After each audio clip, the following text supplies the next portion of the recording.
And that's when Johnson realized he was looking at the projection upside down. Oh no, you are kidding me. That is hilarious.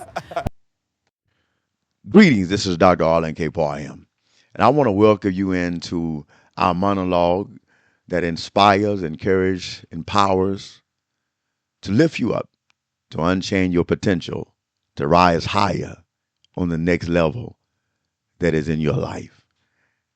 And I want to talk to you today about the quiet formula, the three top habits that quiet millionaires and highly successful people have in common. You know what's interesting about the truly wealthy?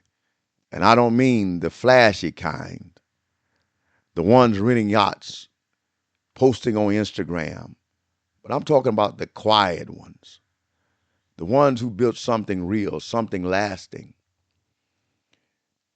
They keep their lives going without making a big announcement about it. You study those people long enough, you start to notice something. They don't have 10 secrets. They don't have some complicated system with a morning routine that starts at 3 a.m. and involve cold plunges and spreadsheets. No, no, no. They have maybe three habits they protect with their lives, and they incorporate that each and every day because, in a way, their lives' work depend on it. The first one is this: they think in decades, not in quarters.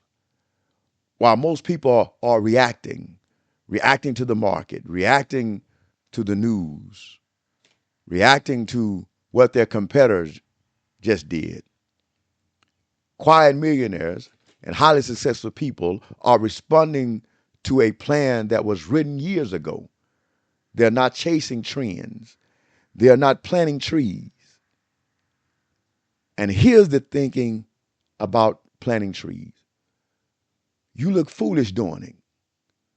You're out there in the dirt, and someone's watching you from their car, thinking, what is that person doing? But in 10 years later, you're sitting in the shade, and they're still looking for shortcuts. The most underrated skill in business isn't intelligence, it is patience married to purpose. So be that tree planter,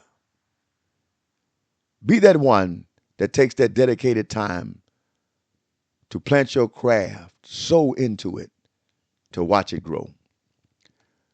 The second habit: they obsess over the inputs, not outcomes. That's one change the way I think about almost everything. See, most people are goal oriented in a shallow way. They fixate on the number, the revenue target, the valuation, the title, and they're confused when the number doesn't show up. But successful people have figured out that outcomes are just the echo of your inputs. So instead of asking, how do I make more money? They ask, what do I do every single day? They control what they can control. They read vicariously. They make one more call. They show up when they don't feel like it.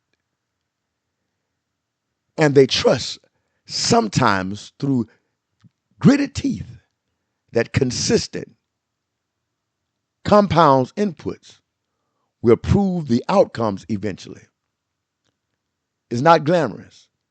It's actually kind of boring. And what exactly is that? And why does it work? Because we believe that work in will bring product out. And the third habit, and this might be the most important one, is they protect their attention like it's an infinite resource, because it is. We live in a world that is designed, engineered, actually to steal your focus. Every notification, every argument online, every piece of manufactured urgency is pulling away from the thing that actually matters. Quiet millionaires, highly effective people, they figure out this in their early years. They say no more than they say yes. They guard their calendar the way you guard your savings account. They understand where their attention needs to go,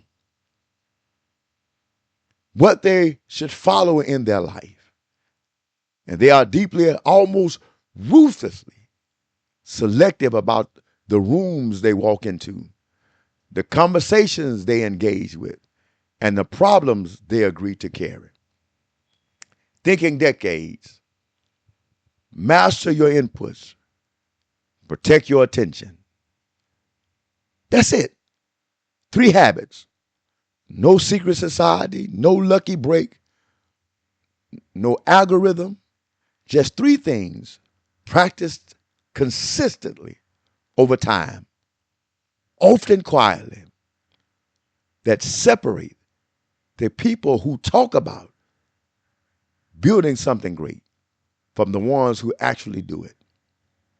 The question isn't whether you know this now. The question is, what are you going to do with this knowledge within the next hour? I hope something was said that will empower your spirit, that will push you to the next dimension and level in your life. And I want to invite you to get my book, Unchained Potential. It will inspire you and spark you for spiritual as well as personal growth. And it'll challenge you to help others. You can find it on all the major platforms. Thank you for your time. Till we meet again.